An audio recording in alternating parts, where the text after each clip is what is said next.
Assalomu alaykum, salamatсыздарбы? Biz hozir Suzakda жаңы açılgan Enkar avtosalonunda turabız. Bu yerda Kitaydan, Koreyadan keltirilgan жаңы avtomobillarni sotib olsangizlar bo'ladi. Akırkı yılları en köp satılgan mına Kia K3, K5, K7, anan yaşlar suygan BMW ülgüsündeki avtomobillarni tapsanız bo'ladi. Çoğ maşinayda emdegen biznesmenler üçün Lexus jana Land Rover ülgüsündeki avtomobillarni tapsanız bo'ladi.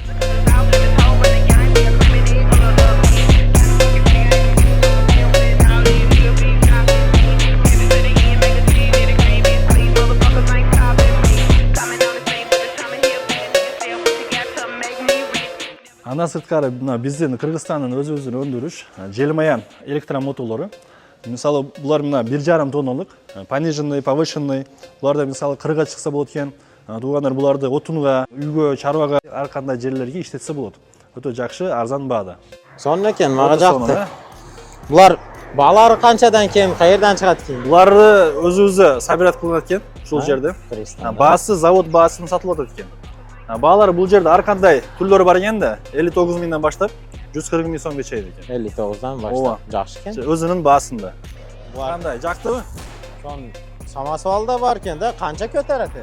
Бұл азыр 2,5 тонна көтереді екен. Өзінің көріп отырсыз, Самосвалы бар.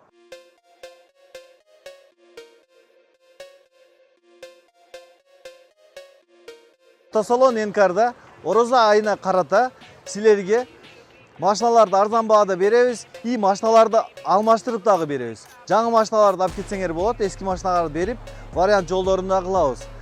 Кийин биз азыр Ороза айына карата машиналарды бесплатно реклама кылып беребиз. Келсеңер сатышып, алышып, ушул жерде биз кызматтабыз. Эми Энкар автосалон дарегин түшүндүрүп өтсөк, бuyakta мына Бишкектен келериште Перевалдан түшкөндө, бuyakka Ош Жалалатка кеткен жолда 1-Круговой Энкар автосалон.